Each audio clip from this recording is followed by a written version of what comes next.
ঘটনা তো ভোরবেলা খবর পাওয়া গেছে, পুলিশের কাছে খবর আসে যে একটা ডেড বডি মৃতদেহ পড়ে আছে। সঙ্গে সঙ্গে অসি কল্যাণপুর থানা স্টাফ নিয়ে আসে এখানে এবং ডেড বডি রিকভার করে। তার মাথার মধ্যে আঘাত আছে এবং হাত পা বাঁধা অবস্থায় পাওয়া গেছে, ক্ষেতের মধ্যে পড়ে আছে। তো এটা সঙ্গে সঙ্গে রিকভারি করে নেওয়া হয়ে গেছে হসপিটালে। আর বাকি এখন আমরা তদন্তে করছি। আমরা আগরতলা থেকে FSL যে ফরেন্সিক সায়েন্স ল্যাবরেটরির যে মোবাইল ভ্যান আছে, ওই মোবাইল ভ্যানটাকে ডাকা হয়েছে, ওনারা রাস্তায় আছেন। এরপর আমরা সায়েন্টিফিক তদন্ত শুরু করে আশা করি আমরা এটা উন্মোচন করতে পারবো। স্যার, যিনি মারা গেছেন ওনার কি নাম, কোন জায়গায় বাড়ি? বিরেশ দেববর্মা, বয়স কত 24-25 হবে।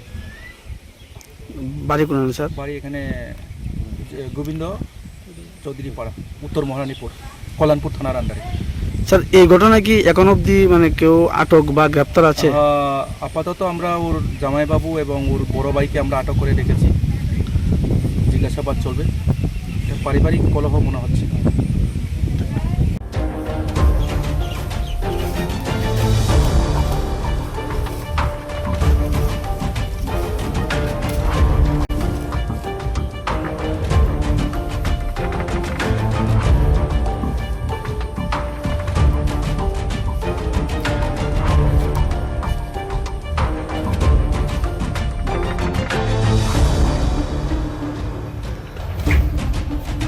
ঘটনা তো ভোরবেলা খবর পাওয়া গেছে, পুলিশের কাছে খবর আসে যে একটা ডেড বডি মৃতদেহ পড়ে আছে।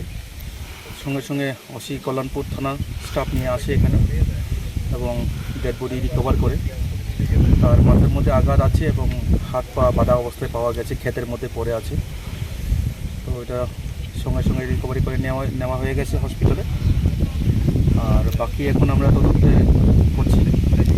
আমরা আগরতলা থেকে FSL যে ফরেন্সিক সায়েন্স ল্যাবরেটরির যে মোবাইল ভ্যান আছে, ওই মোবাইল ভ্যানটাকে ডাকা হয়েছে, ওনারা রাস্তায় আছেন। এরপর আমরা সায়েন্টিফিক তদন্ত শুরু করে আশা করি আমরা এটা উন্মোচন করতে পারবো। স্যার, যিনি মারা গেছেন ওনার কি নাম, কোন জায়গায় বাড়ি? বিরেশ দেববর্মা, বয়স কত 24-25 হবে। বাড়ি কোন স্যার? বাড়ি এখানে গোবিন্দ চৌধুরী পাড়া, উত্তর মহারানীপুর, কল্যাণপুর থানার আন্ডারে। স্যার, এই ঘটনায় কি এখন অবধি কেউ আটক বা গ্রেপ্তার আছে? আপাতত আমরা ওর জামাইবাবু এবং ওর বড় ভাইকে আমরা আটক করে রেখেছি, জিজ্ঞাসাবাদ চলবে। পারিবারিক কলহ মনে হচ্ছে।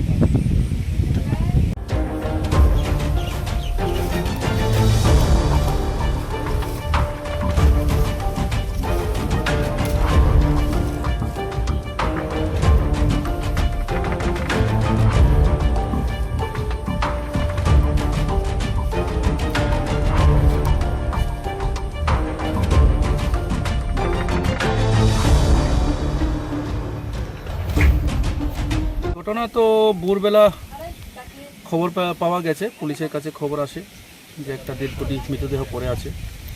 সঙ্গে সঙ্গে অসি কল্যাণপুর থানা স্টাফ নিয়ে আসে এখানে এবং ডেড বডি রিকভার করে। তার মাথার মধ্যে আঘাত আছে এবং হাত পা বাঁধা অবস্থায় পাওয়া গেছে, ক্ষেতের মধ্যে পড়ে আছে। তো এটা সঙ্গে সঙ্গে রিকভারি করে নেওয়া হয়ে গেছে হসপিটালে। আর বাকি এখন আমরা তদন্তে করছি।